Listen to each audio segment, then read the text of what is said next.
Joey kinuyog sa lubid.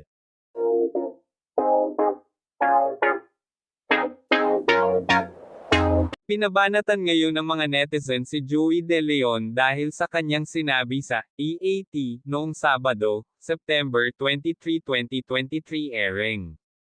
Sa segment na Gimme 5 Laro ng Mga Henyo, ay kinailangang magbigay ng isang male contestant ng mga 5 bagay na sinasabit sa leeg. May time limit ang nasabing game at necklace lang ang naisagot ng contestant hanggang sa maubusan na siya ng oras. Biglang humirit si Joey ng, lubid, lubid. Nakakalimutan nyo. Hindi nagustuhan ng mga netizen ang nasabing remark ni Joey dahil malinaw na tumutukoy daw sa suicide, ang sinabi ni Master Henyo. Dahil dito ay naging trending topic ang Joey De Leon sa X, dating Twitter, matapos ang nasabing segment at tinawag nila ang pansin ni Movie and Television Review and Classification Board Chairperson Lala Soto. Anila ay dapat daw magsagawa ng aksyon si Chair Lala sa insidenteng ito. This is a trigger warning clip about suicide and Joey De Leon can't shut his mouth. Really? Mga bagay na sinasabit sa leeg ay lubid. Really? Joey De Leon. Lala Soto, ano na? Komento ng isang netizen. Ayon naman sa isang ex-user, ang sinabi ni Joey ay underrated SPG.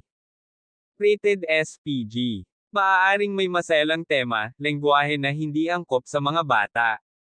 What Joey De Leon must realize is that, even if personally, he doesn't believe in depression and makes jokes of suicide, it falls under maseselang tema. Your move? MTRCB. Hello? Lala Soto? Say ng netizen. Pero may nagtanggol naman kay Joey at Anila, ang lubid na sinabi nito ay maaring isabit sa hayop at marahil ay ito ang iniisip ng TV host, comedian. Pero may mga hindi pa rin solved kahit pasabihing para sa hayop ang lubid remark ni Joey. At MTRCBPH, this is to complain Joey De Leon about his remarks on bagay na isinasabit sa leeg na ayon sa kanya, lubad, ay nakalimutan sabihin. This is triggering remarks for those who are experiencing mental health.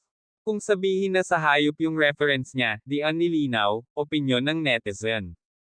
Sa ngayon ay wala pang pahayag si Joey, ang programa o ang MTRCB sa bagay na ito. Bukas ang aming pahina para sa kanilang panig.